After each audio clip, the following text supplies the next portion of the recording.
basically 98% of my students' journey is to move from reactive parenting when you have this triggering thing all the time, right? No one really teaches you until you're in it, and then moving into like, okay, how do I consistently respond with detachment, with firm kindness, with connection and grace? So that's kind of the overarching things. And I can get more tactical too if you want like specific, not strategy theory based stuff. Well, I'm curious. You said it took 8 years to stop yelling. Yelling's Yeah. probably, the most obvious example of reacting. We react with our Yeah. voice and our tone and our anger.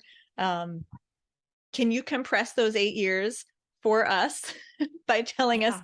how you did it? And maybe we can only take 4 years to stop yelling. I know, right? Oh my gosh, that's such a good question.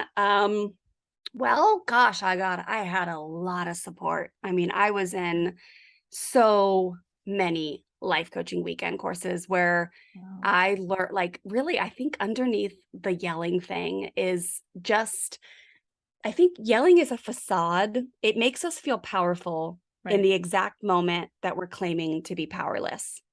Mm. So you're looking at your kids and you're like, I think there's a lot of fear underneath of it. Like we're scared that we don't have control. We're scared somebody's going to get hurt. We're scared that no one respects us. Like there's a lot to look at underneath from like a life coaching perspective, and then learning how to feel like not ignore the feeling of scared. So I always teach that on the other side of scared is bravery and courage. And so in order to be a painful generational cycle breaker, someone who is like, oh, the 3 generations ahead, like before me, like God bless them. They did what they could with the tools that they had, but everybody yelled. There was a lot of fear Mm. enforced. There was disconnection, right? There was fighting in the home, and then no one would really make amends, or everyone would just move on and act like it didn't happen. There was broken relationships with aunts and uncles, or whatever it may be.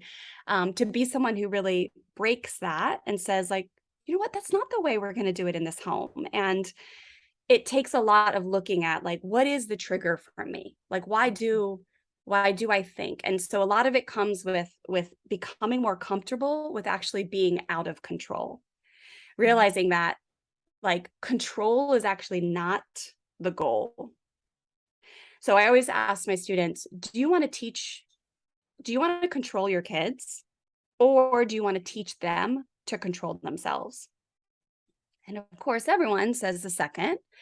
So it's like, but slowing it down, and a lot of it comes from like afterwards. So when we're in that habit, you just do it a lot. You yell, you scream. I mean, I have up teen stories, but afterwards, being able to look at it after you've learned some tools on like emotion processing and things like that, to be like, oh, this was the thoughts in my head.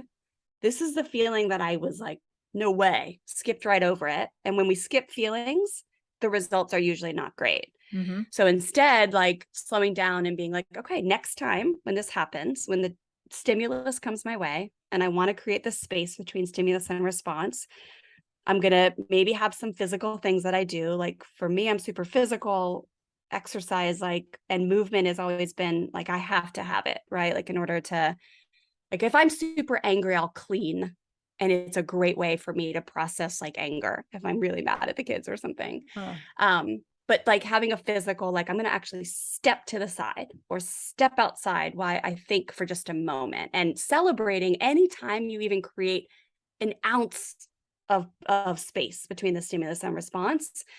Like that starts to break the shame cycle, because a lot of times what happens, I mean, obviously this is thick, Katie, sorry. But what happens is people think that by beating themselves up, then that's going to stop the habit, and it actually prolongs it. So we always teach that oftentimes you'll, air quotes, beat up your kids, whether it's like being really hard on them or coming down on them or telling them they need to be better. It mimics the way you talk to yourself.